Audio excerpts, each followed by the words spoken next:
Now we are going to do the same thing but using the VSL library. This sounds very different to the Cine Samples Lite library. As we have shown in the previous chapter, the Cine samples sound excellent and are perfect for creating an arrangement that is realistic and doing so quickly. Having said that, you can go much further with the Cine Samples library than we have shown. But in any case, we can now go ahead and record the same thing but using the VSL library in order to compare. What we have done here is to create a patch that simply has the sustained and the staccato articulation options. This means we have a direct comparison with the Cine Samples Lite library that we have just used. The samples we used were the chamber strings samples. This is a relatively small selection of samples for the VSL. So to create our patch, we simply dragged the VL6 sustain patch and the VL6 staccato patch over. The VL6 means that there are 6 violins playing simultaneously. And up here we can see the key switch options. By playing C1 we get the sustained samples, and by playing D1 we get the staccato samples. If we listen to these samples, we can hear straight away that they sound very different to the Cine Samples library. They are much more direct, and there is less reverb. In fact, the name gives it away. These are chamber strings, so naturally they will sound much more intimate. Here, on the right, we can see that there are 6 violins, 4 violas, 3 cellos, and 2 contrabass. So this is a small string section. The only assignment I have made is to add expression to the modulation wheel. So this means the modulation wheel affects the volume and intensity of our strings.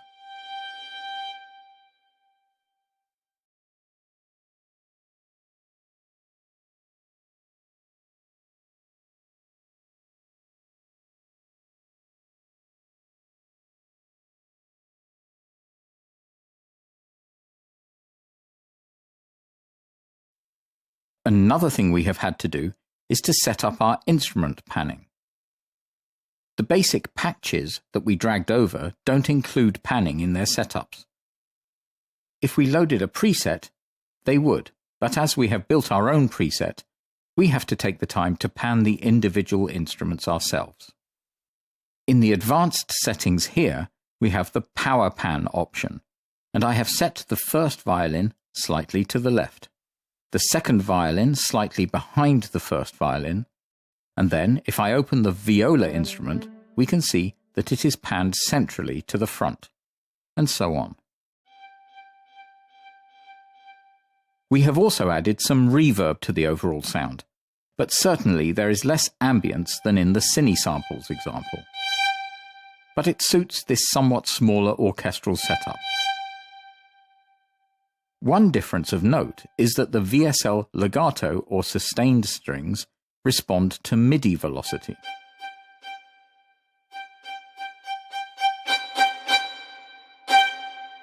Once again, to define the expression controller from the beginning, I'll simply record a fragment with the modulation wheel fully up.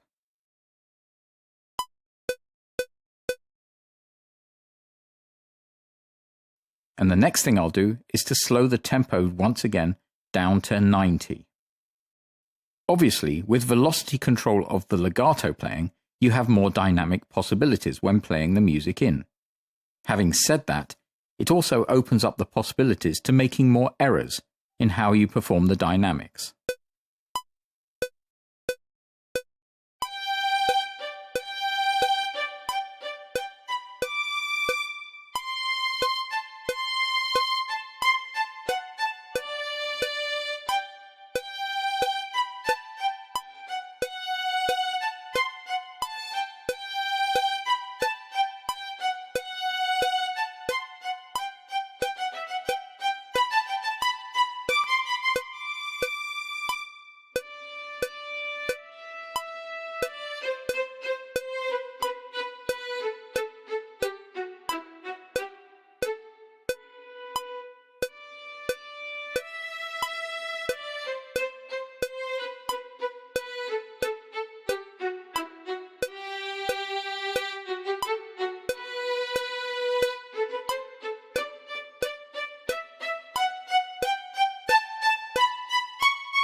And here, around bar 8, we can hear that one note is much too quiet.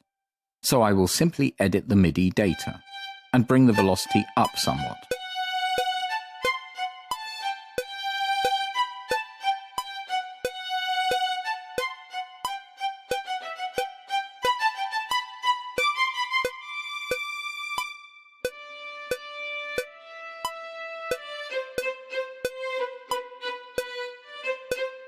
Also, towards the end of bar 13, I will raise the velocity of this note up.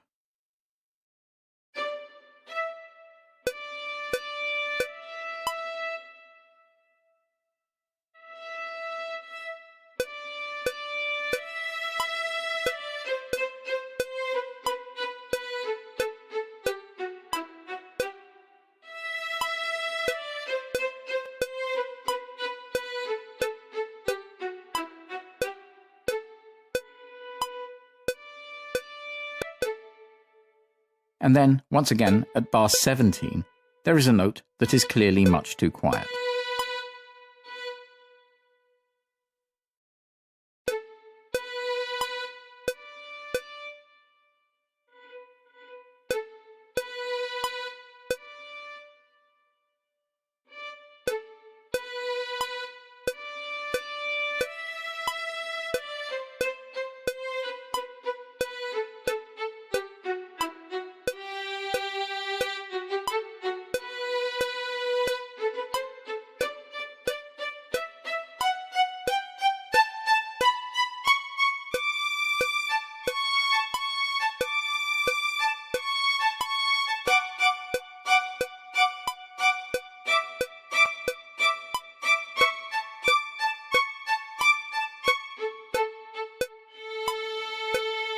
So now we can continue on with the next tracks. And like in our first example, I won't play the initial notes that are identical on the second violins. But I will only start playing when the second violin starts playing differently. Even though most sample players now use the round-robin option of playing a variety of samples back in a variety of random or pre-programmed ways in order to avoid too much repetition of a single sample, you still have the chance that two identical samples play identical notes simultaneously. And this could sound thin. In our example here, as we have shown in the first performance, we don't actually need to double the first violins. I'll start right from the beginning in order to have our modulation wheel at maximum, and I'll start playing when we get to the 16th note section. And using the VSL, it is somewhat trickier dynamically, as the samples respond to velocity.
So now that has been recorded, despite there being a few issues in there, we'll move on and record the viola.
I will lower the volume of that track slightly and move on to the cello.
As the staccato samples are also controlled by the expression controller in our patch, I can simply record some modulation wheel data over the sections I need to adjust.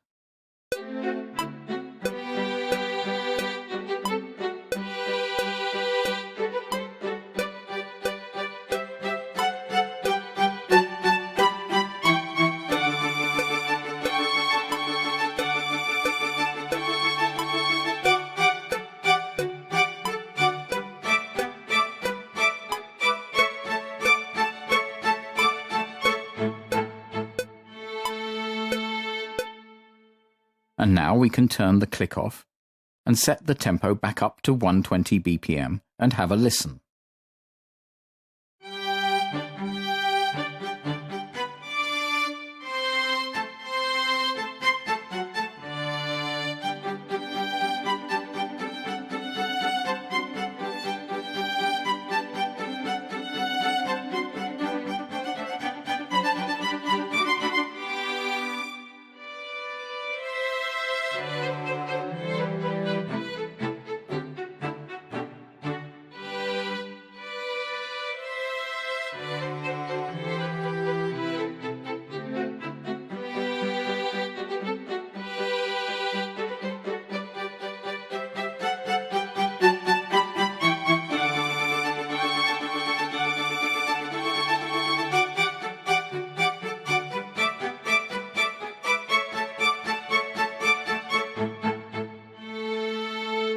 There are certain sections in this performance that we would probably choose to change or re-record, such as the 16th note section. But overall it's fine in context. We simply want to show the difference between the two libraries. Although the two libraries sound very different, it's not so easy to say whether one is specifically better than the other. Almost always this will come down to different situations and needs. So obviously you might have a preference, but someone else may prefer the exact opposite of your choice. One thing I would sum up with is that my choice might be based more on the required use of the library. For example, if I had to do a quick rendition of a piece of music for, say, an advert, then the Cine Samples library would certainly get me where I needed to be rather quickly. If I needed a touch more authenticity, then I might use the VSL library. But even then, both libraries could easily be used in most situations. Of course, you also have the option to use both libraries together. In this case, you may choose to use the VSL library for the leading instruments, but have the Cine Samples library filling out the performance. So a combination may prove ideal for certain uses. It is certainly clear that you need a certain amount of dexterity to control the VSL library perfectly. But even then, any faults can easily be edited later on, and by a combination of practice, slowing the piece down a touch more, and taking a little bit more time, most of these issues could be avoided. But the best bit of advice we could give is to find a musical score the majority of which are license-free anyway if they are older classical pieces, and simply practice by inputting that piece of music into your DAW. In doing so, you will certainly learn which articulation options and methods work best for you.